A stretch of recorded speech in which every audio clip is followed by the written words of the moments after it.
ဒီနေ့ထားရွှေသေးကတော့အတက်ဈေးနဲ့ဈေးပိတ်သွားပါတယ်ကဘာရွှေသေးကလည်းအတက်ဈေးနဲ့ရှိနေတာဖြစ်ပါတယ်လက်ရှိအချိန်ဒီကဘာရွှေသေးကတက်နေပါသေးတယ်အားလုံးမင်္ဂလာပါစိတ်ချမ်းသာခြင်းကိုကြမှာခြင်းနဲ့ပြည့်စုံနိုင်ကြပါစေဒီနေ့က12ရက်နေ့8လပိုင်း2020နဲ့6ခုနှစ်ညနေပိုင်းထားရွှေသေးကတော့350တက်ပါတယ်လက်ရှိထားရွှေသေးကတော့96.5ရာခိုင်နှုန်းရှိတဲ့ထားရွှေအကယ်သေးဆိုင်ကရောင်းနေစီကတစ်ပတ်သားကို6950ထားရွှေကတစ်ပတ်သားကိုဘန်ကောက်ထဲမှာလက်ခ200ရှိပါတယ်လက်ခ PSC ထားရွှေကတစ်ပတ်သားကို6950နဲ့ပေါက်ဈေးရှိပါတယ်ဒီထားရွှေကတစ်ပတ်သားကိုပြန်ရောင်းမယ်ဆိုရင်ဆိုင်ကတစ်ပတ်သားကို68,850နဲ့ပြန်ပြီးတော့လက်ခံပါပါ96.5ရာခိုင်နှုန်းရှိတဲ့ထားရွှေအထည်လက်ဝတ်ရနိုင်ဈေးနှုန်းတွေကတော့ဆိုင်ကရောင်းနေစီကတစ်ပတ်သားကို69,850ထားရွှေအထည်လက်ဝတ်ရနိုင်လက်ခတွေကတော့ဘန်ကောက်ထဲမှာတစ်ပတ်သားကို1000ကနေ2000တိရှိနိုင်ပြီးတော့မိမိဝယ်တဲ့အထည်ပေါ်မှာမူတည်သလိုရောင်းတဲ့ဆိုင်ပေါ်မှာမူတည်ပြီးလက်ခဈေးနှုန်းကပြောင်းလဲမှုရှိနိုင်ပါတယ်ဒီနေ့ထားရွှေလက်ဝတ်ရနိုင်တစ်ပတ်သားကိုပြန်ရောင်းမယ်ဆိုရင်ဆိုင်ကတစ်ပတ်သားကို69,489.1ချောင်းနဲ့ပြန်ပြီးတော့လက်ခံပါပါ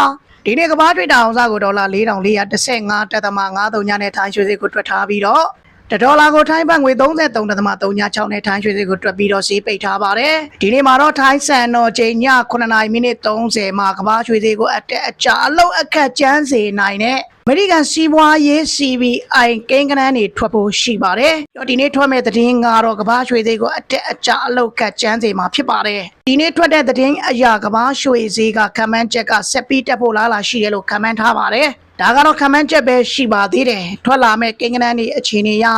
ဘယ်လောက်ထိတက်ကြဖြစ်မလဲဆိုတာကိုတော့စောင့်ကြည့်ရမှာဖြစ်ပါတယ်တကယ်လို့သာဒီနေ့ကဘာရွှေဈေးထပ်ပြီးတက်မယ်ဆိုလို့ရှိရင်တော့ကဘာရွှေဈေးကတော်တော်လေးကိုတက်ဖို့လားလာရှိနေပါသေးတယ်ထိုင်းရွှေကိုစိတ်ဝင်စားလို့ဝယ်စုမယ်ဆိုရင်တော့လက်ခဈေးသက်သာတဲ့နေရာကတော့ Cnet Clean Sea Cost Square မှာတွားပြီးတော့ဝယ်လို့ရပါတယ်တပတ်သားကိုလက်ခ205ဘတ်သားတွေဝယ်မယ်ဆိုရင်တော့လက်ခအကုန်ကြမရှိပါဘူးထိုင်းရွှေဈေးငွေဈေးတွေကိုအများတန်းတင်ပေးပါတယ်ထိုင်းရွှေဈေးငွေဈေးတွေကိုသိချင်နေဆိုရင်တော့ကျွန်တော်ရဲ့ video တွေကို follow လုပ်လိုက်လုပ်ထားနိုင်ပါတယ်အားလုံးပဲစိတ်ချမ်းသာခြင်းကိုကြမှာခြင်းနဲ့ပြည့်စုံပြီးအနေရကင်းလို့ပေးရှင်နိုင်ကြပါစေ